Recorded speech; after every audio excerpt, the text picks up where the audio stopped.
میری آنکھ کھلی تو میں نے خود کو ایک نفیس اور نرم و نازک بستر پر پایا۔ نائمہ بستر پر میرے قریب بیٹھی تھی، پریشان نگاہوں سے مجھے دیکھ رہی تھی۔ میری آنکھیں کھلتے دیکھ کر ایک دم سے اس کے چہرے پر رونق آ گئی۔ اس نے بے اختیار پوچھا، آپ ٹھیک ہیں؟ میں کہاں ہوں؟ میں نے جواب دینے کے بجائے خود ایک سوال کر دیا۔ آپ میرے پاس میرے خیمے میں ہیں۔ صالح آپ کو اس حال میں یہاں لائے تھے کہ آپ بے ہوش تھے۔ وہ خود کہاں ہے؟ وہ باہر ہیں، ٹھہرے میں انہیں اندر بلاتی ہوں۔ اس کی پوری بات ہونے سے قبل ہی صالح سلام کرتا ہوا اندر داخل ہو گیا۔ اس کے چہرے پر اطمینان کی مسکراہٹ تھی۔ میں اسے دیکھ کر اٹھ بیٹھا اور پوچھا، کیا ہوا تھا؟ تم بے ہوش ہو گئے تھے۔ بخدا میں نے اپنے رب کا یہ روپ پہلی دفعہ دیکھا تھا۔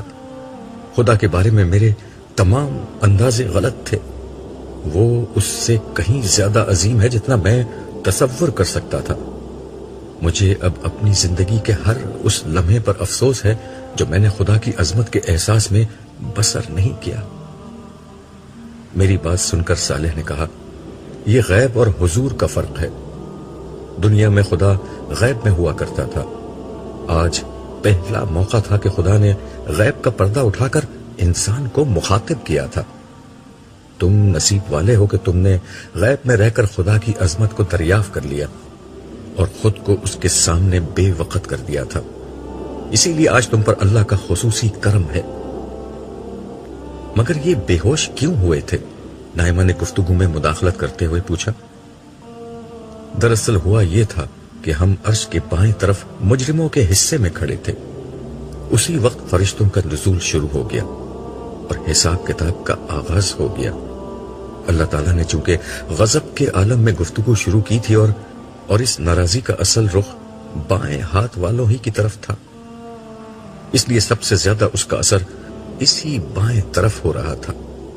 اللہ تعالیٰ اپنی صفات سے کبھی مغلوب نہیں ہوتے، اس لیے اس غضب میں ہونے کے باوجود بھی انہیں احساس تھا کہ اس وقت ان کا ایک محبوب بندہ الٹے ہاتھ کی طرف موجود ہے۔ اس لیے انہوں نے عبداللہ کو بے ہوش کر دیا۔ وہ اگر ایسا نہ کرتے تو عبداللہ کو اس قہر و غضب کا سامنا کرنا پڑ جاتا جو بائیں جانب والوں پر اس وقت ہو رہا تھا۔ صالح کی بات سن کر بے اختیار میری آنکھوں سے اپنے رب کریم کے لیے احسان مندی کے آنسو جاری ہو گئے۔ میں بستر سے اترا اور سجدے میں گر گیا۔ میرے منہ سے بے اختیار یہ الفاظ نکلنے لگے، معبود تو نے مجھے کب کب یاد نہیں رکھا۔ ماں کے پیٹ سے آج کے دن تک تیری کسی مصروفیت نے تجھے مجھ سے غافل نہیں کیا، اور میں نے کبھی تیری کریم ہستی کی قدر نہ کی۔ میں نے کبھی تیرے کسی احسان کا شکر ادا نہ کیا۔ میں نے کبھی تیری بندگی کا حق ادا نہ کیا۔ تو پاک ہے، تو بلند ہے، ہر ہم تیرے ہی لیے ہے اور ہر شکر تیرا ہی ہے۔ مجھے معاف کر دے اور اپنی رحمتوں کے سائے میں لے لے۔ اگر تو نے مجھے معاف نہیں کیا تو میں ہلاک ہو جاؤں گا، میں برباد ہو جاؤں گا۔ میں دیر تک یہی دعا مانگتا رہا۔ نائمہ نے میری پیٹھ پر ہاتھ پھیر کر کہا، اب آپ اٹھیے، آپ نے تو عمر بھر اللہ کی مرضی اور پسند کی زندگی گزاری ہے، میں آپ کو جانتی ہوں۔ نائمہ کی بات سن کر میں خاموشی سے اٹھ کھڑا ہوا اور اسے دیکھتے ہوئے بولا، تم ابھی خدا کے احسانوں اور اس کی عظمت کو نہیں جانتی، وگرنہ کبھی یہ الفاظ نہ کہتی۔ عبداللہ ٹھیک کہہ رہا ہے نائمہ، صالح نے میری تائید کرتے ہوئے کہا۔ انسان کا بڑے سے بڑا عمل بھی خدا کی چھوٹی سی چھوٹی عنایت کے مقابلے میں کچھ نہیں۔ خدا عبداللہ سے زبان چھین لیتا تو یہ ایک لفظ نہیں بول سکتا تھا، ہاتھ چھین لیتا تو لکھ نہیں سکتا تھا۔ ہر نعمت اور ہر توفیق اسی کی تھی، انسان کچھ بھی نہیں، سب کچھ خدا ہے۔ آپ ٹھیک کہتے ہیں، میں نے اس پہلو سے غور نہیں کیا تھا۔ نائمہ نے اعتراف میں سر ہلاتے ہوئے کہا، اب ہمیں کہاں جانا ہے؟ میں نے صالح سے دریافت کیا، حساب کتاب شروع ہو چکا ہے، تمہیں وہاں پہنچنا ہوگا، لیکن پہلے ایک اچھی خبر سنو۔ وہ کیا ہے؟ جب حساب کتاب شروع ہوا تو اللہ تعالیٰ نے سب سے پہلے امت مسلمہ کے حساب کا فیصلہ کیا، اور جانتے ہو اس عمل میں تمہاری بیٹی لیلا نجات پا گئی۔ کیا؟ میں حیرت اور خوشی کے مارے چلا اٹھا۔ ہاں، صالح ٹھیک کہتے ہیں، نائمہ بولی، میں اس سے مل چکی ہوں۔ وہ اپنے باقی بھائی بہنوں کے ساتھ دوسرے خیمے میں موجود ہیں، وہاں سب آپ کا انتظار کر رہے ہیں۔ اور جمشید؟ میں نے صالح سے اپنے بڑے بیٹے کے متعلق پوچھا۔ جواب میں ایک سوگوار خاموشی چھا گئی۔ مجھے اپنے سوال کا جواب مل چکا تھا۔ میں نے کہا، پھر میں واپس حشر کے میدان میں جانا پسند کروں گا، شاید کوئی راستہ نکل آئے۔ ٹھیک ہے، صالح بولا، اور پھر میرا ہاتھ تھام کر خیمے سے باہر آ گیا۔ خیمے سے باہر آ کر میرا پہلا سوال یہ تھا، میں جمشید کے لیے کیا کر سکتا ہوں؟ تم لیلا کے لیے کچھ نہیں کر سکے تو جمشید کے لیے کیا کر سکو گے؟ کیا تم اللہ تعالیٰ کو بتاؤ گے کہ اسے کیا کرنا چاہیے؟ استغفر اللہ، میرا مطلب ہرگز یہ نہیں تھا۔ میں نے فوراً جواب دیا، مگر صالح کی بات پر جمشید کو بچانے کا جوش ٹھنڈا ہو چکا تھا۔ کچھ دیر توقف کے بعد میں نے دریافت کیا، اچھا یہ بتاؤ کہ میرے بے ہوش ہونے کے بعد حشر کے میدان میں کیا ہوا؟ تم جب ہوش میں تھے تمہیں اس وقت بھی پوری طرح معلوم نہیں تھا کہ وہاں کیا ہو رہا ہے؟ اسے پوچھنا ہے تو کسی مجرم سے پوچھو۔ ادھر گروہ در گروہ فرشتے نازل ہو رہے تھے اور ادھر مجرموں کی جان پر بن رہی تھی۔ پھر جس وقت سجدے میں جانے کا حکم ہوا تو سارے لوگ سجدے میں تھے، اور یہ بدبخت اس وقت بھی خدا کے سامنے سینہ تانے کھڑے تھے۔ یہ ان کی کمر تختہ ہو جانے کا نتیجہ تھا؟ ہاں، یہ ان کی سزا تھی۔ اس کے بعد جب اللہ تعالیٰ نے دریافت کیا کہ میں بادشاہ ہوں، میرے سوا اور بادشاہ کہاں ہیں، اس وقت بھی یہی مجرم سینہ تانے اس کے سامنے کھڑے تھے۔ کاش تم دیکھ سکتے کہ اس وقت ان مجرموں کے ساتھ کیا ہو رہا تھا۔ ان کے دل کٹے جا رہے تھے، کلیجے منہ کو آ رہے تھے، آنکھیں خوف اور دہشت سے پھٹی ہوئی تھی۔ مجرم بے بسی سے اپنی انگلیاں چبا رہے تھے، مگر مجبور تھے کہ اس وقت بھی ساری کائنات کے بادشاہ کے سامنے سینہ تان کر کھڑے رہیں۔ پھر کیا ہوا؟ ظاہر ہے حساب کتاب تو فردن فردن ہونا تھا، لیکن اس موقع پر مجرموں کے سامنے ان کا انجام بالکل نمایاں کر دیا گیا۔ وہ اس طرح کے جہنم کا دہانہ مکمل طور پر کھول دیا گیا، جس کے بعد میدان حشر کے بائیں حصے کا ماحول انتہائی خوفناک ہو گیا۔ جہنم گویا جوش کے مارے ابلی جا رہی تھی۔ ایسا لگ رہا تھا کہ جیسے وہ مجرموں کو دیکھ کر شدت غضب سے پھٹی جا رہی ہو۔ اس کے دھاڑنے کی آواز دور دور تک سنی جا رہی تھی، اور اس کے شعلے بے قابو ہو کر باہر نکلے جا رہے تھے۔ یہ شعلے اتنے بڑے تھے کہ ان سے اٹھنے والی چنگاریاں بڑے بڑے محلات جتنی وسیع و عریض تھیں۔ ان کے بلند ہونے سے آسمان پر گویا زرد اونٹوں کے رقص کا سما سا بن گیا تھا۔ نہ پوچھو کہ یہ سب کچھ دیکھ کر لوگوں کی حالت کیا ہو گئی۔ انہیں محسوس ہو رہا تھا کہ اس سے قبل حشر کی جو سختیاں تھیں وہ کچھ بھی نہیں تھیں۔ حساب کتاب کیسے شروع ہوا؟ سب سے پہلے حضرت آدم کو پکارا گیا، جو پوری انسانیت کے باپ اور پہلے نبی تھے۔ انہوں نے عرض کیا، لبیک، میں حاضر ہوں اور تیری خدمت میں مستعد ہوں، اور سب بھلائیاں تیرے دونوں ہاتھوں میں ہیں۔ اپنی اولاد میں سے اہل جہنم کو الگ کر لو۔ حکم ہوا، کتنوں کو الگ کروں؟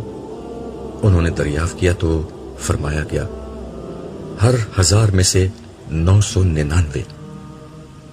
تم اندازہ نہیں کر سکتے عبداللہ یہ سن کر حشر کے میدان میں کیا کوہرام مچ گیا تھا۔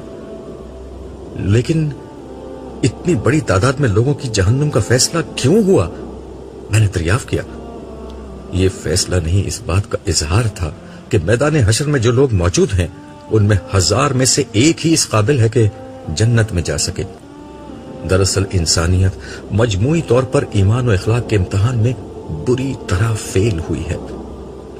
چنانچہ اللہ تعالیٰ کے عدل کے تحت اصولی طور پر اتنے ہی لوگ جہنم کے مستحق ہو چکے ہیں، مگر جیسا کہ رسول اللہ صلی اللہ علیہ وسلم نے دنیا میں بتا دیا تھا کہ اللہ تعالیٰ کی رحمت کے 100 حصے کیے جائیں تو اس کی رحمت کا صرف ایک حصہ دنیا میں ظاہر ہوا تھا، اور باقی 99 حصے اس نے آج کے دن کے لیے روک رکھے تھے۔ چنانچہ اس کی رحمت کا ظہور ہوا اور اس نے ناکام لوگوں کی جہنم کا فیصلہ سنانے کے بجائے پہلے مرحلے پر ان لوگوں کو بلانے کا فیصلہ کیا جن کے کامیاب ہونے اور نجات پانے کے امکانات سب سے زیادہ تھے، یعنی مجموعی طور پر اچھے لوگ۔ ہاں، ہر امت کے ان لوگوں کو جن کی نجات بس ایک رسمی حساب کتاب کا تقاضا کرتی ہے۔ اس عمل کا آغاز امت مسلمہ سے شروع ہو چکا ہے، مگر دیگر امتوں کا نمبر بھی جلد آ جائے گا، کیونکہ کل انسانی آبادی میں سے ایسے لوگ صرف 1% ہی ہیں۔ باقی لوگوں کا معاملہ وہ بعد میں دیکھیں گے۔ اس کا فائدہ یہ ہوگا کہ اگر حشر کی سختی کسی کے گناہوں کا بدل بن سکتی ہے تو بن جائے۔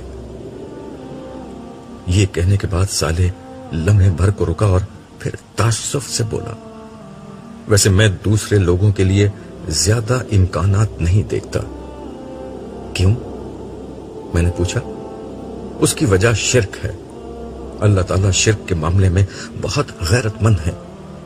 تم جانتے ہو کہ انسانیت کا ہر دور میں سب سے بڑا مسئلہ شرک ہی رہا ہے۔ اسی شرک کی وجہ سے آج سب سے زیادہ لوگ مارے جائیں گے، کیونکہ شرک کی معافی کا امکان نہ ہونے کے برابر ہے۔ ہاں، کسی کے حالات اور ماحول کا کوئی عذر ہوا تو خیر ہے، وگرنہ شرک کرنے والے کسی شخص کے لیے آج نجات کی معمولی سی بھی کوئی امید نہیں ہے، چاہے وہ مسلمان ہو۔ میں نے دریافت کیا۔ ہاں، صالح نے جواب دیا، شرک جہنم کی آگ کا شعلہ تھا۔ آج یہ لازماً ہر اس شخص کو جلائے گا جس نے اللہ کے سوا کسی اور کو اس کی ذات، صفات یا حقوق و اختیارات میں شریک ٹھہرایا تھا، غیر اللہ کی عبادت کی تھی، اس سے دعا مانگی تھی، اس کو سجدہ کیا تھا، اس کو خدا کا شریک سمجھا تھا اور صفات و اختیارات الہی میں حصہ دار ٹھہرایا تھا۔ اللہ اکبر، لا الہ الا اللہ بے اختیار میرے منہ سے نکلا۔ ایک بات میری سمجھ میں نہیں آئی۔ میں نے چلتے چلتے صالح سے پوچھا، وہ کیا؟ وہ یہ کہ اولین سے آخرین تک مسلمانوں کی تعداد کروڑوں بلکہ اربوں میں تھی، تو پھر لیلا کا نمبر بالکل ابتدا ہی میں کیسے آ گیا؟ تم کیا سمجھتے ہو کہ اللہ تعالیٰ شناختی کارڈ دیکھ کر فیصلہ کرتے ہیں کہ کون مسلمان ہے اور کون نہیں؟ میں سمجھا نہیں کہ تمہاری اس بات کا کیا مطلب ہے۔ مطلب یہ ہے کہ مسلمانوں کی غالب ترین اکثریت نے اپنے لیے مسلمان ہونے کی شناخت پسند ہی نہیں کی۔ بیشتر لوگوں کے لیے ان کا اپنا فرقہ، اپنے اکابرین اور اپنا مسلک ہی اصل شناخت بنا رہا۔ چنانچہ آج کے دن جب امت مسلمہ کا حساب کتاب شروع ہوا تو پہل صرف ان لوگوں کو بلایا گیا جو صدق دل کے ساتھ توحید کے ماننے والے اور ہر قسم کے فرقہ واریت سے اوپر اٹھ کر صرف رسول اللہ صلی اللہ علیہ وسلم کی طرف اپنی نسبت کرنے والے، ہر طرح کی بدعتوں اور انحراف سے اپنے دین کو محفوظ رکھنے والے لوگ تھے۔ یہ وہ لوگ تھے جنہوں نے کبھی حق کے معاملے میں اپنے تعصبات اور وابستگیوں کو اہمیت نہیں دی۔ جب کبھی حق سامنے آیا تو انہوں نے کھلے دل سے اسے قبول کیا۔ ایسے لوگوں میں عرش کے سائے تلے کھڑے صالحین بھی شامل تھے، اور وہ لوگ بھی جن کے اچھے اعمال کے ساتھ برے رویے بھی ملے ہوئے تھے، اور اسی بنا پر وہ میدان حشر میں کھڑے تھے۔ مگر اللہ تعالیٰ کی ذات کریم نے ان کے برے اعمال کو نظر انداز کر دیا اور نیک اعمال کی بنا پر نجات کا پروانہ ان کے ہاتھ میں تھما دیا۔ ایسے لوگوں کی تعداد بہت کم تھی، اس لیے تمہاری بیٹی لیلا کا نمبر جلدی آ گیا۔ وہ کم از کم اس معاملے میں بالکل پکی نکلی تھی۔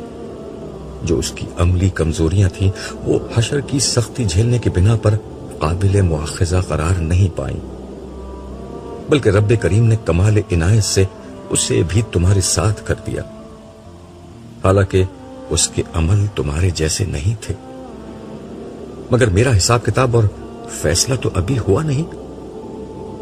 تم اس وقت جہاں ہو اس کا مطلب ہی یہ ہے کہ فیصلہ ہو چکا ہے، البتہ اعلان ابھی نہیں ہوا۔ اور بے فکر رہو، حشر کے دن کے اختتام پر سب سے آخر میں ہوگا۔ ایسا کیوں؟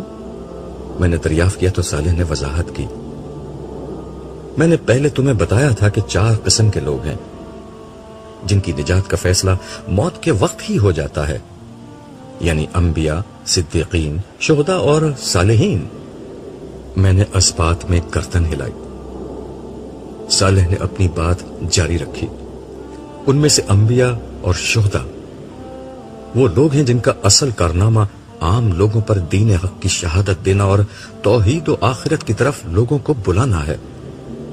آج قیامت کے دن ان دونوں گروہوں کے افراد اپنی اس شہادت کی روداد اللہ کے حضور پیش کریں گے جو انہوں نے دنیا میں لوگوں پر دی تھی۔ اس طرح لوگوں کے پاس یہ عذر نہیں رہ جائے گا کہ حق اور سچائی انہیں معلوم نہیں ہو سکی، کیونکہ یہ انبیاء اور شہداء سچائی کو کھول کھول کر بیان کرتے رہے تھے۔ چنانچہ اس شہادت کی بنیاد پر لوگوں کا احتساب ہوگا اور ان کی ابدی مستقبل کا فیصلہ کر دیا جائے گا۔ یہ فیصلے ہوتے رہیں گے یہاں تک کہ سارے انسان نمٹ جائیں گے، اور آخر میں تمہارے جیسے سارے شہداؤں کو بلا کر ان کی کامیابی کا اعلان کیا جائے گا۔ اس کے بعد پھر کہیں جا کر لوگوں کو جنت اور جہنم کی طرف روانہ کیا جائے گا۔ تو اس کا مطلب یہ ہے کہ لوگ فوراً جنت یا جہنم میں نہیں جائیں گے؟ نہیں، فوراً نہیں جائیں گے، بلکہ ایک ایک شخص کا حساب کتاب ہوتا جائے گا۔ اگر وہ کامیاب ہے تو سیدھے ہاتھ کی طرف عزت و آسائش میں، اور ناکام ہے تو الٹے ہاتھ کی طرف ذلت اور عذاب میں کھڑا کر دیا جائے گا۔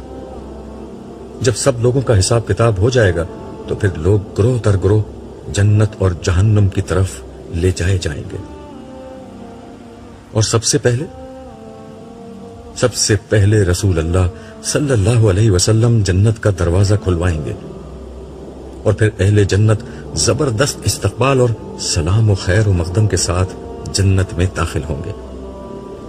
اس وقت رسول اللہ صلی اللہ علیہ وسلم کہاں ہیں؟ اس وقت حضور حوض کوثر کے پاس ہیں۔ آپ کی امت میں سے جس کسی کا حساب کتاب ہو جاتا ہے اور وہ کامیاب ہوتا ہے تو اسے پہلے حضور کے پاس لایا جاتا ہے، جہاں جام کوثر سے اس کی تواضع ہوتی ہے، جس کے بعد وہ نہ صرف حشر کی ساری سختی اور پیاس بھول جاتا ہے بلکہ آئندہ پھر کبھی پیاسا نہیں ہوتا۔ ویسے تمہیں جام کوثر یاد ہوگا، کیوں نہیں؟ میں نے جواب دیا۔ صالح کی باتیں سن کر میرے دل میں رسول اللہ صلی اللہ علیہ وسلم سے ملاقات کا اشتیاق پیدا ہو گیا۔ میں نے صالح سے کہا، کیوں نہ ہم پہلے بارگاہ رسالت میں حاضر ہو جائیں؟ ابھی میری زبان سے جملہ نکلا ہی تھا کہ ایک صدا بلند ہوئی، امت محمدیہ کے کامیاب لوگوں کا حساب مکمل ہو گیا ہے، اب امت عیسوی کا حساب شروع ہو رہا ہے۔ عیسیٰ ابن مریم مسیح علیہ السلام اللہ کے رسول اور بنی اسرائیل کے آخری پیغمبر پروردگار عالم کی بارگاہ میں حاضر ہوں۔ میں نے سوالیہ نظروں سے صالح کو دیکھا تو اس نے کہا، اب حضرت عیسیٰ اپنی قوم پر گواہی دیں گے، وہ اللہ تعالیٰ کے سوال کے جواب میں اپنی تعلیمات کا خلاصہ پیش کریں گے۔ یہ اپنی قوم کے مجرموں کے خلاف ان کی شہادت ہوگی، اور صحیح عقیدے اور عمل والوں کے حق میں یہ ایک نوعیت کی شفاعت بن جائے گی۔ اس کے بعد ان کی امت میں سے جن لوگوں کے عقیدے بالکل اس تعلیم کے مطابق ہوئے، ان کی غلطیاں اللہ تعالیٰ نظر انداز کر دیں گے، اور سرسری حساب کتاب کے بعد وہ سب کامیاب قرار پائیں گے۔ کیا یہی کچھ مسلمانوں کے معاملے میں ہوا تھا؟ ہاں، سب سے پہلے نبی و آخر زمان کو بلایا گیا تھا اور انہوں نے گواہی دی تھی۔ یہ گواہی آپ کا انکار کرنے اور آپ کی نافرمانی کرنے والوں کے خلاف ایک شہادت بن گئی۔ کاش تم وہ منظر دیکھ لیتے جب ان میں سے ہر شخص کی خواہش یہ ہو گئی تھی کہ زمین پھٹے اور وہ اس میں سما جائے۔ البتہ یہ شہادت لیلا جیسے لوگوں کے حق میں شفاعت بن گئی۔ اس کا مطلب یہ ہے کہ ابھی امت مسلمہ کے صرف ان لوگوں کو نجات ملی ہے جن کا عقیدہ و عمل حضور کی تعلیمات کے مطابق تھا۔ ہاں، ان کی غلطیاں نظر انداز کر دی گئی ہیں، اور یہی دیگر انبیاء کی امتوں کے ساتھ ہوگا۔ انبیاء کی امتوں کے ان لوگوں کو نجات مل جائے گی جن کا عقیدہ و عمل مجموعی طور پر اپنے نبی کی تعلیمات کے مطابق تھا۔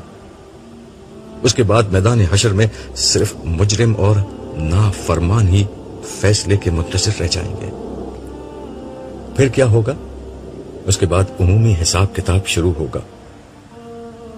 عمومی حساب کتاب؟ میں نے سوالیہ انداز میں پوچھا تو صالح نے کہا، تمام امتوں کے حساب کتاب کا پہلا مرحلہ وہ ہے جس میں صالحین کی کامیابی کا اعلان ہو رہا ہے، اور لیلا جیسے لوگوں کو رسمی حساب کتاب کے بعد فارغ کیا جا رہا ہے۔ اس کے بعد عمومی حساب کتاب شروع ہوگا جس میں اعمال کی پوری جانچ پڑتال کے بعد فیصلہ ہوگا۔ ظاہر ہے اس کے نتیجے میں سارے مجرمین زد میں آ جائیں گے، البتہ اہل ایمان میں سے بہت سے لوگ اپنے گناہوں کے باوجود اللہ کی رحمت کی بنا پر نجات پائیں گے، اور ان کی میزان کا دایاں پلڑا بھاری ہو جائے گا۔ ان کا میدان حشر میں خوار و خراب ہونا ان کی معافی کا بہانہ بن جائے گا۔ اسی کو میں عمومی حساب کتاب کہہ رہا ہوں۔ البتہ کچھ لوگ ہوں گے جن کو آخری وقت تک کے لیے روک دیا جائے گا اور حساب کتاب کے لیے نہیں بلایا جائے گا۔ یہ وہ مومن ہوں گے جن پر گناہوں کا بوجھ بہت زیادہ ہوگا۔ ان لوگوں کے لیے انتظار کا یہ انتہائی طویل وقت ہزاروں بلکہ شاید لاکھوں سال تک چلتا چلا جائے گا، جس میں انہیں بدترین سختیاں، مصیبت اور پریشانی جھیلنا ہوگی۔ پھر کہیں جا کر ان کی نجات کا کوئی امکان پیدا ہوگا۔ وہ امکان کیا ہوگا؟ وہ امکان اللہ تعالیٰ کی اس رحمت کا ظہور ہے کہ وہ اپنے عدل کے مطابق لوگوں کو مکمل سزا دینے کے بجائے حشر کی سزا کو ان کے گناہوں کا کفارہ بنا دے گا، اور اس کے بعد ان کی معافی کا سبب اپنے نبیوں اور خاص کر رسول اللہ صلی اللہ علیہ وسلم کی اس درخواست کو بنا دے گا کہ ان کا حساب کتاب بھی کر ہی دیا جائے۔ مگر حشر کی اتنی تکلیف اٹھانا اور پھر نجات پانا تو کوئی اچھا طریقہ نہیں ہوا۔ میں نے تعصب بھرے لہجے میں پوچھا تو صالح نے جواب میں کہا، اچھا طریقہ بتانے ہی تو انبیاء کرام آئے تھے کہ ایمان لاؤ، عمل صالح کرو، اور کوئی غلطی ہو جائے تو معافی مانگ لو۔ نجات کا سب سے سادہ اور آسان نسخہ یہی تھا، مگر نبیوں کی بات کسی نے سنی ہی نہیں، اور اس کا نتیجہ آج بھگت لیا۔ میں نے اس کی تائید کرتے ہوئے کہا، تم ٹھیک کہہ رہے ہو، یہ تو بڑی خرابی اور خواری کے بعد معافی ہوئی۔ میں تو لیلا کی پریشانی نہیں دیکھ سکا جو ابتدا ہی میں نجات پا گئی، تو ان لوگوں کا کیا ہوگا جو آخر تک انتظار کرتے رہیں گے اور حشر کی سختیاں اور مصائب برداشت کرتے رہیں گے۔ میرے بھائی، تم نے لیلا کو جن حالات میں دیکھا تھا وہ تو بہت اچھے تھے، لیکن اب میدان حشر کا ماحول بہت بھیانک ہو چکا ہے۔ اس کی وجہ یہ ہے کہ جہنم کا دہانہ مکمل طور پر کھول دیا گیا ہے، جس کے بعد صرف حشر کی گرمی ہی نہیں بلکہ جہنم کا نظارہ اور اس میں جانے کا امکان بھی لوگوں کو مارے ڈال رہا ہے۔ اللہ تعالیٰ کا غضب مجرموں پر بھڑک رہا ہے۔ لوگ اپنے سامنے تباہی اور رسوائی کے دروازے کھلے دیکھ رہے ہیں۔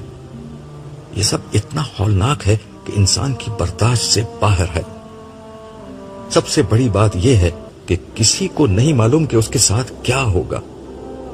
اس لیے اس وقت تم اہل محشر کے خوف اور ان کی ذہنی و جسمانی عذاب اور نفسیاتی اذیت کا اندازہ نہیں کر سکتے۔ میں دل میں سوچنے لگا، کیا یہی وہ طریقہ تھا جس کے ذریعے سے لوگ نجات کی آس لگا بیٹھے تھے؟ کاش لوگ دنیا ہی میں سمجھ لیتے کہ نجات کا انحصار ایمان اور عمل صالح پر ہوگا۔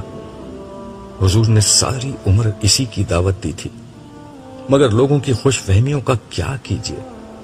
حضور کی اصل دعوت کو انہوں نے پیچھے پھینک دیا اور اپنے گمانوں کی جھوٹی دنیا آباد کر لی۔ ان کا خیال تھا کہ وہ کچھ نہ بھی کریں تو شفاعت انہیں بخشوا دے گی۔ مگر آج یہ بالکل واضح ہو چکا ہے کہ نجات ایمان اور عمل صالح پر ملے گی۔ ہر وہ بڑا گناہ جس کی توبہ نہیں کی، اس کی سزا آج حشر کی سختی اور جہنم کے بھیانک سائے تلے بھگتنا پڑے گی۔ اے کاش کہ لوگوں کو یہ بات آج سمجھ آنے کے بجائے دنیا ہی میں سمجھ آ جاتی تو ان کی ساری زندگی توبہ کرتے گزرتی۔ میں اپنی سوچوں میں گم تھا کہ صالح نے مجھے دیکھ کر کہا، میرا خیال ہے کہ حوض کوثر پر جانے سے قبل حضرت عیسیٰ کی گواہی کا منظر دیکھ لیتے ہیں، پھر رسول اللہ صلی اللہ علیہ وسلم کے پاس چلیں گے۔ ہم ایک دفعہ پھر میدان حشر میں آ چکے تھے، مگر اس دفعہ ہم عرش الہی کے دائیں طرف کھڑے تھے۔ عرش الہی کی تجلیات سے زمین و آسمان منور تھے۔ کامیاب لوگوں کے لیے یہ تجلیات مسرت و شادمانی کا پیام تھی، جبکہ مجرموں پر یہ قہر بن کر نازل ہو رہی تھی۔ عرش الہی کے چاروں طرف فرشتے ہاتھ باندھے حلقہ در حلقہ کھڑے تھے۔ سب سے پہلے حاملین عرش تھے اور ان کے بعد درجہ بدرجہ دیگر فرشتے۔ ان فرشتوں کی زبان پر حمد و تسبیح اور تکبیر و ثنا کے کلمات تھے۔ حضرت عیسیٰ اللہ تعالیٰ کی بارگاہ میں حاضر ہو چکے تھے، جبکہ اول سے آخر تک سارے عیسائیوں کو میدان حشر میں موجود فرشتوں نے دھکیل کر عرش کے قریب کر دیا تھا۔ ارشاد ہوا، عیسیٰ ابن مریم قریب آؤ۔ فرشتوں نے سیدنا عیسیٰ کے لیے راستہ چھوڑ دیا اور وہ چلتے ہوئے عرش الہی کے بالکل قریب آ کھڑے ہوئے۔ ان کے ہاتھ بندھے ہوئے اور گردن جھکی ہوئی تھی۔ ارشاد ہوا، عیسیٰ تم نے اپنی قوم کو میرا پیغام پہنچا دیا تھا، تمہیں کیا جواب ملا؟ مالک مجھے کچھ علم نہیں، غیب کا علم تو صرف تجھے ہے۔ ان کی یہ بات اس حقیقت کا بیان تھی کہ حضرت عیسیٰ کو معلوم نہ تھا کہ ان کی امت نے ان کے بعد دنیا میں کیا کیا تھا۔ حضرت عیسیٰ کے اس جواب پر میدان حشر میں خاموشی چھا گئی۔ کچھ لمحے بعد آسمان پر ایک دھماکہ ہوا، تمام نظریں آسمان کی طرف بلند ہو گئیں۔ آسمان پر ایک فلم سی چلنے لگی۔ اس فلم میں عیسائی حضرت عیسیٰ اور حضرت مریم کے مجسموں کے سامنے سر ٹیک رہے تھے۔ بازاروں میں سلیب پکڑے لوگ جلوس نکال رہے تھے۔ گرجوں میں مسیح و مریم کی پرستش ہو رہی تھی۔ مسیح کو مشکل کشا سمجھ کر ان سے مدد مانگی جا رہی تھی۔ ان کی تعریف کے نغمے گائے جا رہے تھے۔ پادری تقریروں میں انہیں خدا کا بیٹا ثابت کرنے کے لیے ایڑی چوٹی کا زور لگا رہے تھے۔ میں یہ منظر دیکھتا ہوا سوچ رہا تھا کہ عیسائیوں نے انسانی تاریخ کے سب سے بڑے شرک کو جنم دیا تھا، حالانکہ اللہ تعالیٰ نے تو اپنے پیغمبر حضرت عیسیٰ کو توحید ہی کی دعوت دے کر بھیجا تھا۔ ان کے زمانے میں یہودیوں نے شریعت موسوی میں طرح طرح کی فقہی موشگافیاں کر کے اس پر عمل کو بہت مشکل بنا دیا تھا۔ ان لوگوں نے خدا اور بندے کے ایمانی اور محبت آمیز تعلق کو ایک بے روح قانونی تعلق میں بدل دیا تھا۔ چنانچہ وہ چند ظاہری اور معمولی اعمال پر تو خوب زور دیتے، مگر ایمان اور عمل صالح سے متعلق تمام اخلاقی احکام کے معاملے میں ان پر غفلت طاری تھی۔ ایسے میں ان کی طرف سیدنا عیسیٰ علیہ السلام کی بعثت ہوئی۔ آپ نے بڑی شدت سے بنی اسرائیل کی ظاہر پرستی اور اخلاقی دیوالیے پن پر تنقید کی۔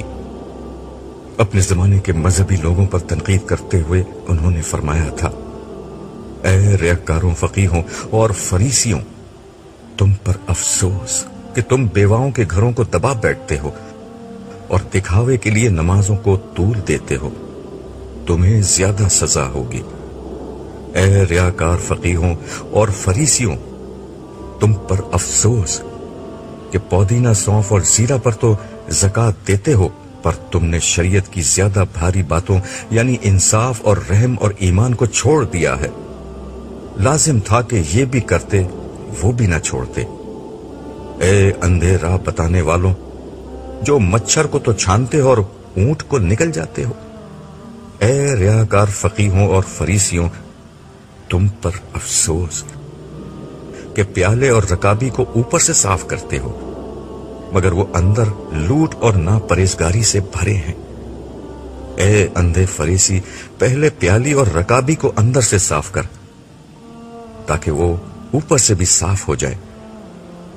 اے ریاکار فقیہوں اور فریسیوں، تم پر افسوس کہ تم سفیدی پھری ہوئی قبروں کی مانند ہو، جو اوپر سے تو خوبصورت دکھائی دیتی ہیں مگر اندر مردوں کی ہڈیوں اور ہر طرح کی نجاست سے بھری ہیں۔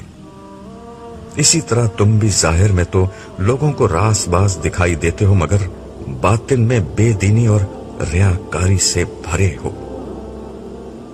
آپ کی اس تنقید پر یہودی آپ کے سخت دشمن ہو گئے اور یہاں تک کہ وہ آپ کے قتل پر آمادہ ہو گئے، مگر اللہ تعالیٰ نے آپ کو ان کے مکر سے بچا کر اپنی طرف اٹھا لیا۔ بدقسمتی سے مسیح کے بعد سینٹ پال نامی آپ کے کٹر یہودی دشمن نے آپ کی پیروی کا لباس پہن کر آپ کی پوری تعلیمات کو مسخ کر کے رکھ دیا۔ ایک طرف اس نے اعلان کیا کہ شریعت کی پابندی صرف یہودیوں کے لیے ضروری ہے، دیگر لوگوں کے لیے نہیں۔ دوسری طرف اس نے حضرت عیسیٰ اور ان کی والدہ کو الوحیت کے مقام پر فائز کر دیا۔ چنانچہ آہستہ آہستہ عیسائیت دنیا کا سب سے بڑا مشرکانہ مذہب بن گیا۔ عیسائی مسیح کو خدا کا بیٹا سمجھتے، مشکل کشا سمجھ کر ہر مصیبت میں ان کا نام لیتے، مگر یہ ایک جھوٹ تھا جس کا جھوٹ ہونا آج بالکل کھل گیا ہے۔ میں یہ سب سوچ ہی رہا تھا کہ میدان حشر میں عیسائیوں کے رونے کی صدائیں بلند ہونے لگی۔ عیسائیوں کو اپنے کرتوت صاف نظر آ گئے تھے اور ان کا بھیانک انجام جہنم کی شکل میں منہ کھولے ان کے سامنے کھڑا تھا۔ یکا یک بہت سے مسیحی چلانے لگے، خداوند ہم نے مسیح کی تعلیمات پر عمل کیا تھا، تو نے اپنے مسیح کو ہماری طرف بھیجا، اس نے ہمیں بتایا کہ وہ تیرا بیٹا ہے جسے تو نے ہماری نجات کے لیے بھیجا ہے۔ ایک تیز ڈانٹ فضا میں بلند ہوئی اور سب لوگ ٹھٹک کر خاموش ہو گئے۔ مسیح سے پوچھا گیا، عیسیٰ، کیا تم نے ان لوگوں سے کہا تھا کہ اللہ کو چھوڑ کر مجھے اور میری ماں کو اپنا معبود بنا لو؟ گرچہ یہ ایک بہت سادہ سا سوال تھا مگر یہ سنتے ہی حضرت عیسیٰ پر لرزہ طاری ہو گیا۔ ان کے پاؤں کے لیے ان کا بوجھ اٹھانا مشکل ہو گیا۔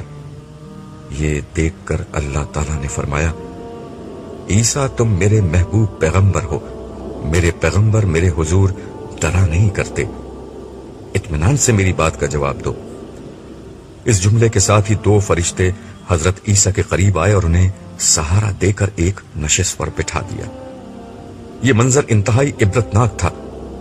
حضرت عیسیٰ خدا کے ایک انتہائی عزیز اور محبوب پیغمبر تھے، مگر بدقسمتی سے وہی انسانی تاریخ کی ایسی ہستی بن گئے جنہیں سب سے بڑے پیمانے پر اللہ تعالیٰ کے مقابلے میں لا کھڑا کیا گیا۔